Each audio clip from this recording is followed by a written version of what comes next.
Now, it's time to meet the players of college sports today, presented by the Allen Law Firm, and get this show started.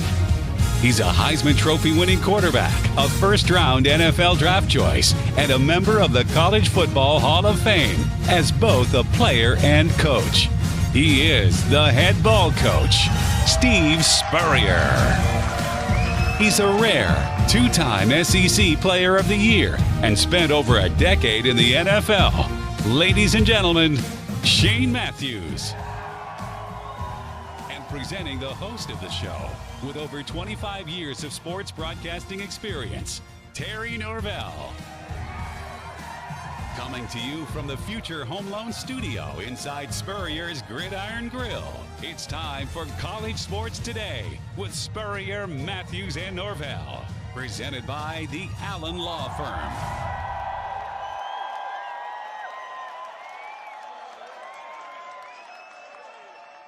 And we have put week 11 of the college football season to bed. I hate to say it, but we're heading to week 12. Monday edition College Sports Today. So glad you're with us here. Today's show and all shows presented by our title sponsor, the Allen Law Firm. And also we broadcast right here from Steve Spurrier's Gridiron Grille, and we call it the Future Home Loan Studio. Coach Spurrier, busy college football week. An upset or two, a couple teams, Georgia, kept on being Georgia. And Florida, what a unique game. What a strange, high-scoring, I don't know where to begin. Florida, I tell you, it was entertaining. It was. You got to say, if you love offensive football, that first half was something. I give credit to Chris Hatcher, the coach at Sanford. I mean, they had some nice schemes there. Good plan. They spread out. They did this, they did that. And their quarterback, Liam Welch, I don't know if he's from Ireland, but wherever he's from, he could pitch it around pretty well and scramble. And gosh, they had 42 points at halftime, the most ever. Yeah. But I'm going to tell you one thing. Emory Jones had the best game of his life. Played hard. I think he set some kind of total offense record for the Gators of all time. Without Emory, we'd have lost that thing. Absolutely. So he threw the ball, ran the ball. Running backs, receivers were really good also. And so fortunately, Florida's offense outscored Sanford. Yeah. So I thought it was a pretty good win. Maybe our defense, we got to get better this week because Missouri, beat South Carolina, who beat us. And that's a huge game out there this week. And Missouri's got the running back that's leading the conference well over 1,000 yards. So Beatty. His name's Beatty. Beatty, they're just going to line up. And, Coach, you use the phrase a lot of times, and it's more, I think, of a defensive phrase than an offensive phrase, but you use it a lot of time, want to. I'll tell you one thing, that Florida defense better want to put a hat on Beatty because they're going to run that ball downhill, and if they can gain 5-6 yards a pop, they're never going to throw it. Well, he ran for 200 against South Carolina, I think, and we ran for 50 against South Carolina. We didn't try a lot that game, but anyway, hopefully we can go out there with a good attitude. I think that's still something that we can get better with the guys, effort-wise, tackling-wise, and so forth. But this is a big game this week. We need to be one of the last two to be bowl eligible. Yeah. So we'll see if we can do it. And you talk about Florida defensively. At times, it just didn't seem to be a great effort on the field. At times, it looked like guys might not be going a total 100% defensively. It looked like Saturday that was such a fun offensive game for both. And it's fun to play offense. You're running and throwing and catching. Defense, it's a different mindset. And if you don't bring that mindset on defense, you can get embarrassed quick. You can get embarrassed real quick, I think. Yeah, it's up to the individual now. You got to want to play your assignment as perfectly as you can every play, and good tackles. It's sort of frustrating for me to see a defensive back and that big tight end caught the pass, and there was just the two of them on the whole field. And our DB sort of dove at him and not a great effort there, Coach. I won't throw a name out, but everybody knows who that was. That was not a good effort. You just got to get the guy down. Yeah. You don't. No doubt. Quarterback was winding up, getting ready to let it go, and finally we hit him. We nailed him. And the ball fell about 30 yards down there.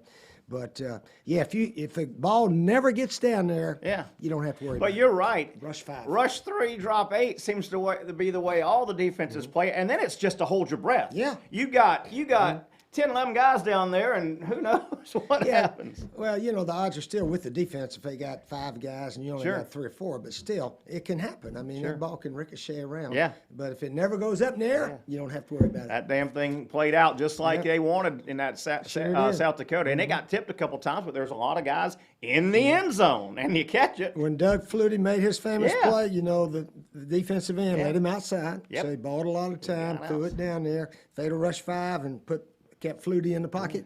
He would not be near as famous as he is today. Wouldn't. Either get to him or make him throw it early. Yeah. Get to him or make him throw it early. Let's take a quick break. Got more college football to talk about. We'll keep the Gator talk on the table. Florida State, Miami played a weird second half. Oklahoma goes down. A lot to talk about on the other side. It is a Monday edition of College Sports Today. Lawyers nowadays try to attract new clients by putting big numbers in front of them. I can do that too, but the only number that really matters to me is the one I get for you. I can't guarantee you any particular result because all cases are different. However, I can absolutely guarantee you that if I take your case, I will work personally with you to seek the best possible result because that's what really matters to you. At Allen Law Firm, clients and results are what we're all about. Call me anytime.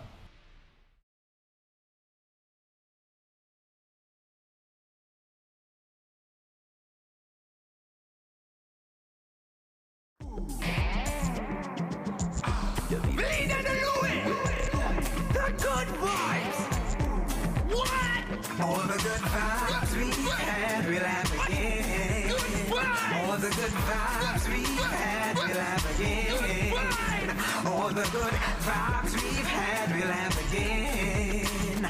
All the good vibes we've had, we'll have again. Taste the islands and every drop of Vida de Luis tequila. 100% blue agave from Tequila, Mexico. Good vibes. All the good vibes we've had, we'll have again. All the good vibes we've had, we'll have again.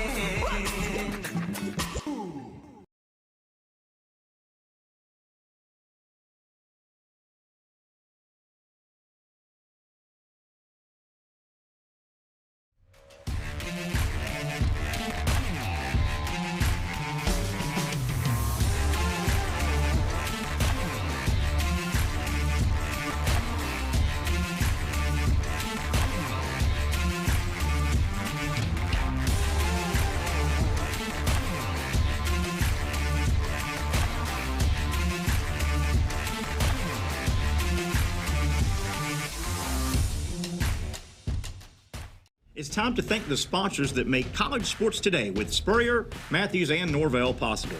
Vida de Luis Tequila, the official tequila of College Sports Today.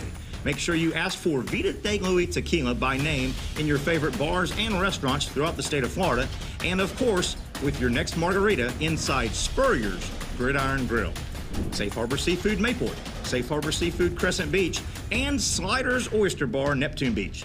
The official seafood restaurants of College Sports Today with Spurrier, Matthews, and Norvell can be found up and down the northeast Florida coast. Safe Harbor Seafood Mayport, Safe Harbor Seafood Crescent Beach, and Sliders Oyster Bar Neptune Beach. The proud seafood sponsors of College Sports Today with Spurrier, Matthews, and Norvell. J.B. Coxwell Contracting, established in 1983 and offering complete site development. Go with the company generally considered the most well-respected heavy civil construction firm in Northeast Florida. Go with J.B. Coxwell Construction.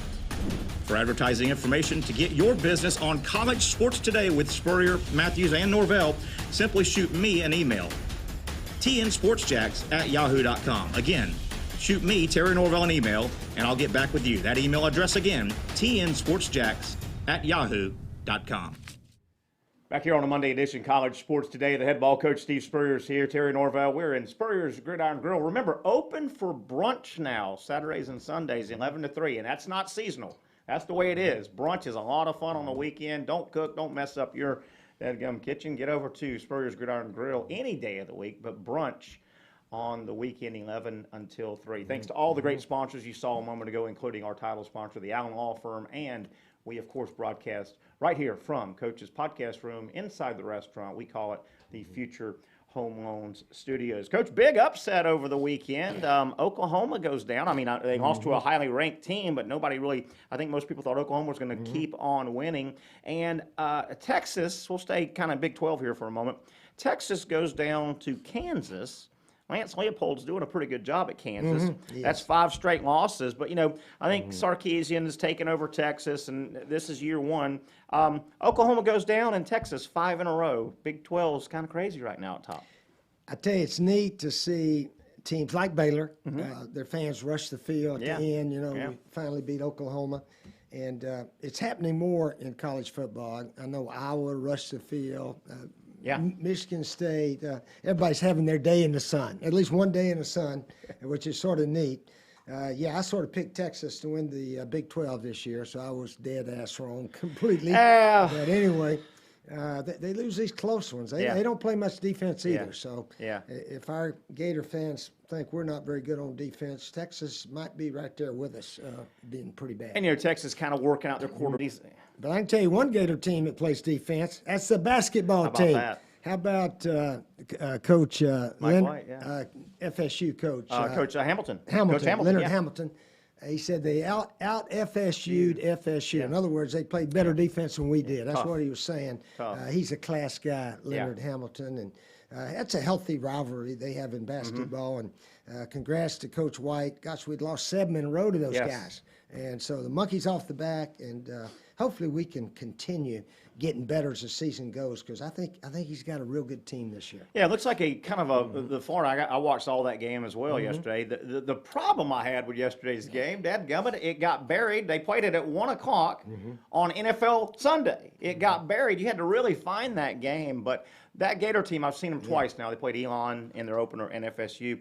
They're kind of a blue-collar team. I don't think they don't have a bunch of pretty NBA-looking guys, but they're kind of a gritty blue-collar, wouldn't you say, Coach? Yeah, we got the big guy, Castleton, and then all the new players. I don't know all their names yet, but, man, they played with effort, played defense, shot the ball well, and it was neat to see. So congrats to those guys, and hopefully we can keep getting better as the season progresses. If that happens, this is a really good team. Yeah, basketball season off and running. The top of the poll was a lot like the Final Four last year. Gonzaga brings Big Timmy back, and then they got the big 7-3 kid. Gonzaga's at the top, and they look good.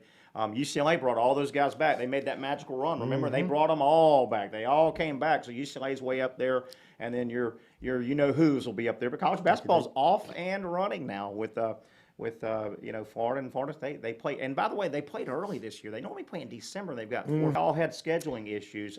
Speaking of Florida State Miami football. I caught a lot of that game. I was going back and forth, and strange game. FSU jumps up 17-0. Miami second half have a hell of a comeback. Miami takes the lead 28-20. Looks like they're going to win. They give up a long pass down the sideline. And then 4th and 14, Travis hit the pass earlier, Jordan Travis, the FSU quarterback. Then he hits a 4th and 14 to the half-yard line. Heartbreaking loss for Miami after the hash marks. You ever heard of 11 on 11? That's what it was. Yes. Everybody was in the scrum. Great second half cooking for second half of the season for Florida State. Remember, we all had them buried. They were 0-4. They had lost to Jacksonville State, and we had them buried. They weren't going to win but 1 or 2 games. It's been a nice rebound second half of the season for FSU, and I know we're getting ahead of ourselves. FSU's going to be a tough out here in Gainesville a week from Saturday. FSU's going to come in here sky high, and I worry about Florida's mental approach coming into that game. Hopefully we can get that one this week. Let me tell you something that's sort of ironic or sort of unbelievable stat. When we played South Carolina, both teams were 4-4. Right. When we played Sanford, both teams were 4-5. We're playing Mizzou, both teams are 5-2, and FSU wins. Both teams will be 5-6 going into that last one. Playing for a bowl berth. Yeah. If you both are sitting at 5 wins. Well, hopefully we can beat Mizzou, but I'm going to tell you what, they're not bad. No. If they can stay on the field running the ball, that shortens the game. And I'm sure Drinkowitz, that would be the game plan if they can do that. You have an edge to them. Remember the final play of the first half, Trask got hit very late. And all you know what broke loose, and Mullen's on the field, and him and Drinkwitz are going at it, and players are thrown out, and they're going to be stirred up at their place. It's going to be a tough game. 4 o'clock. 4 o'clock. Mizzou's trying to get bowl eligible also. Yeah. Yeah, they are. We talked earlier about Auburn, Mississippi State from the Mississippi State perspective. Auburn now, pretty tough blow. It looks like Bo Nix is out with a broken ankle. Looks like he's done for the year. Any chance they had maybe of making a game in the Iron Bowl. I know it's a rivalry game in a week from Saturday, but a tough blow for Bo Nix as he goes out. Yeah, I believe they can go ahead and print the tickets for Alabama Georgia. Yeah. I don't know if there's any chance that Alabama could lose it. Alabama's got Arkansas and Auburn. Oh, so if they lost two, and A&M won. That's right. Ole Miss now would be sitting there with only two if Bama had two three. losses. Because Bama has the tiebreaker of Ole Miss. But if Bama had three total losses, That's right. A&M now's got three, so A&M's pretty much out. So Bama needs one more win. They are at home against Arkansas Saturday. That's the 3:30 game, Yeah. and then they've got Auburn. Coach, I want to ask you about something that's popped up this year in college football, and it's just a hypothetical. And it's happened a lot around the country, and it is in the college game much more than the NFL. I don't know if I've seen it in the NFL. Defenses are getting actually penalized for clapping on defense. I've seen that a lot this year. My first kind of throw out there is, why does the physical clap belong to the offense? Why do the offense already gets verbal signals? You can't simulate the snap count. You can't simulate snap count. But I'm saying, why does the offense have possession of this and not the defense? Well, that's their snap count, some people. It's like a lineman's saying, hut! Yeah. They can't do that. But so the clap is similar to hut, hut, or now I'm going to take it a step further, though. Who gets possession of the whistle? What if the defense starts whistling? And, a lot of coaches whistle on offense to get their teams. I just wonder why the clap belongs to the offense. They've already got the verbal. I just want to, and defenses are getting penalized a lot for that simulated clap because I guess a lot of the offenses are using that. I guess they're doing that. Yeah. Have you seen that a lot? I've seen that a lot now. Getting penalized, simulating a snap count with the clap. I tell you, even with crowd noise and so forth, that clap I would think is a little hard to hear. What most teams, or I don't know most teams, our teams always did. The center actually would say hut hut. He would give a hut hut. Where after the quarterback picked his leg up, and then he'd take a second or two and then holler hut hut, and the old lineman can hear that fine. So it would be illegal for a defensive tackle to say hut hut. So anyway, interesting. It's just and I feel bad for defenses because there's times maybe the cornerback over here is trying to go hey to get his guy's attention on defense.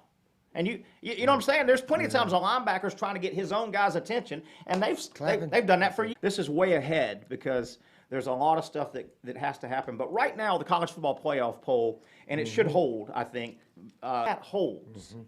If that was to hold, looking at Alabama's perspective, it would appear that Alabama would have to win the national title. They would have to be, no matter what, because Alabama would have to be, if Alabama doesn't beat Georgia in Atlanta, they're out. So they would have to beat Georgia in Atlanta to get in because Bama already has a loss. They can't afford a loss in Atlanta.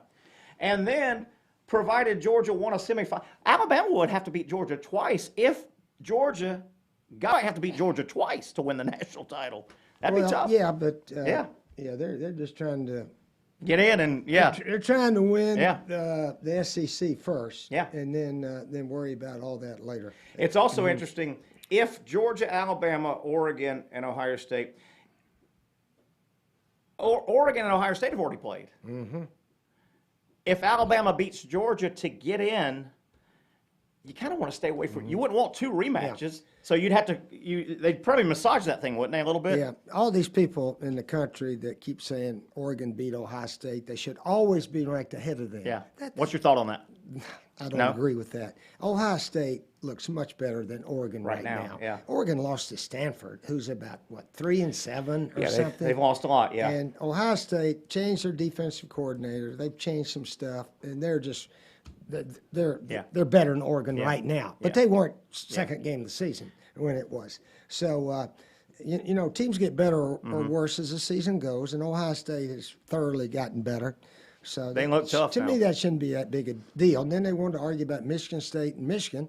Well, I mean, the committee, they look at all the games. Yeah. They don't just look Yeah. head to head. That's important, but that doesn't define exactly where you're going to line up. And that's going to work So, out. That Big Ten's going to work yeah, out because it'll work out. Michigan Yeah. State plays at Ohio State. Michigan State beats Ohio State. They'll be in front of Michigan and Ohio Yeah. State. Yeah. Well, like I said last week, the winner of the Big Ten should go, and the Big 12 should go. Right. And the SEC definitely should go.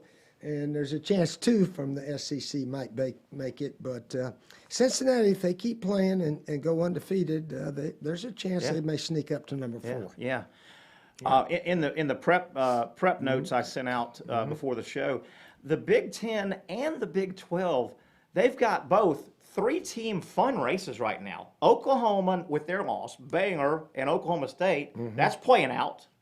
That's going to be a lot of fun. Yeah. Oklahoma State has beaten Baylor. Baylor has already beaten Oklahoma. Oklahoma and Oklahoma State play. Same with the Big Ten. You've got Michigan's already lost to Michigan State. Michigan State plays Ohio State. And Ohio State plays Michigan. Yeah. Those two are working itself out. Coach, before we Yeah. go, quick NFL note. I just chuckled yesterday after the NFL games were over. You look at the NFL, Coach. In the NFL, you played in the league. The NFL is this monstrous thing that's been building for 80 years, okay?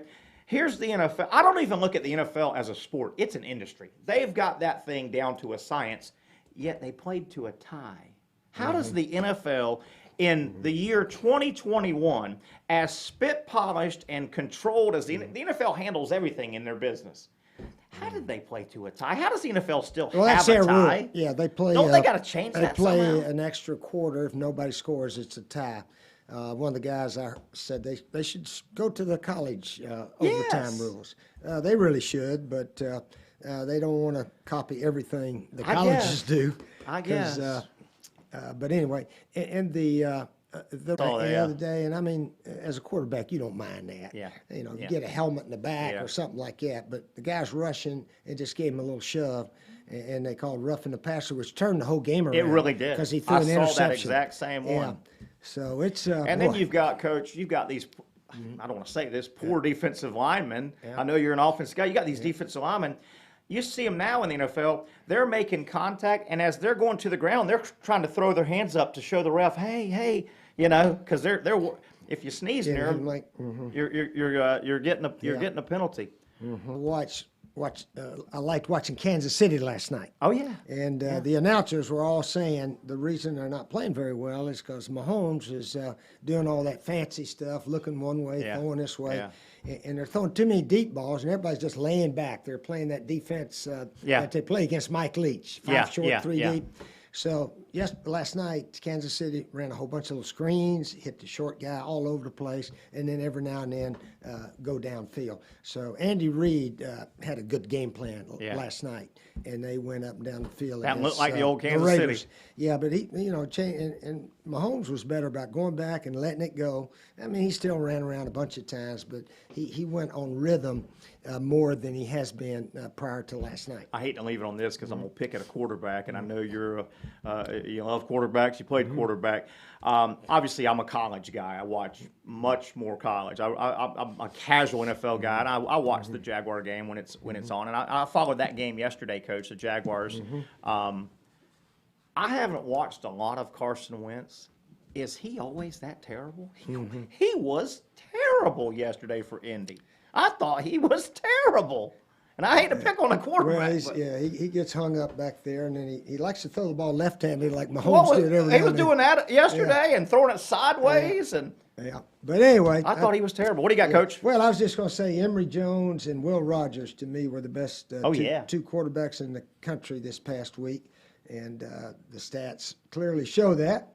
And for maybe being the upset special, I don't know the last time they beat Texas, but it had to be Been a while. 25, 30 years or whatever. So, college football is a little different this year, and that's what we must do in the offseason. Let me add on to what you said about Kansas. You know, tip of the hat to Lance Leopold, who's the Kansas coach. And I know you're going to respect what I throw out there. He was at the University of Buffalo prior, okay? And there was a period not long ago, Buffalo was the worst program in Division I. And he went to Buffalo and did nice things there. And Kansas football is not a juggernaut. So he's gone to a couple places, and I know you've always mentioned before, it's kind of easier to go to the football established places, and those programs are kind of easy to roll in. They got 100 years of great football. Buffalo and Kansas, the guy must know what he's doing a little bit.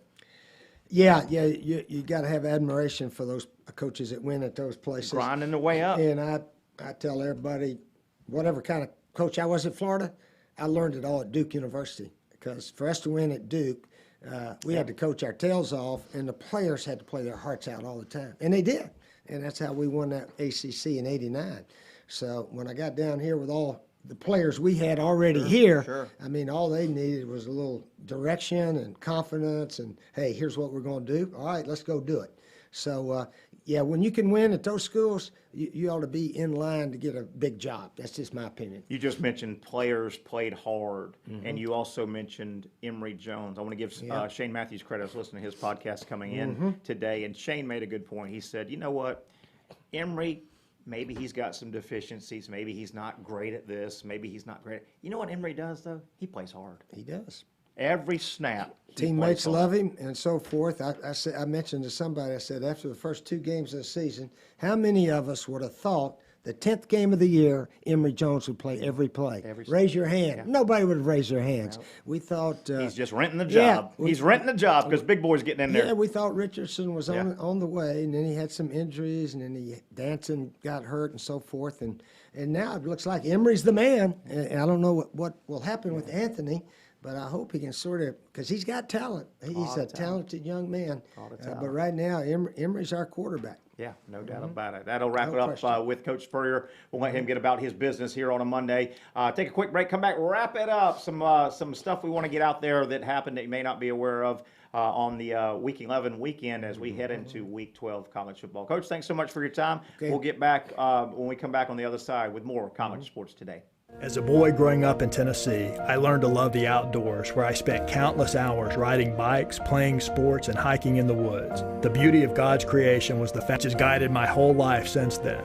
My love of the outdoors has been passed on to my kids and grandkids, and my greatest professional joy is helping clients move past devastating injuries to return to doing the things they love to do.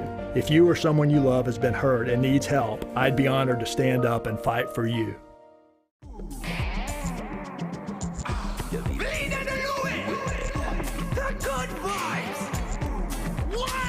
All the good vibes we had, we'll have again. Vibes we had, we'll have again. All the good vibes we've had again.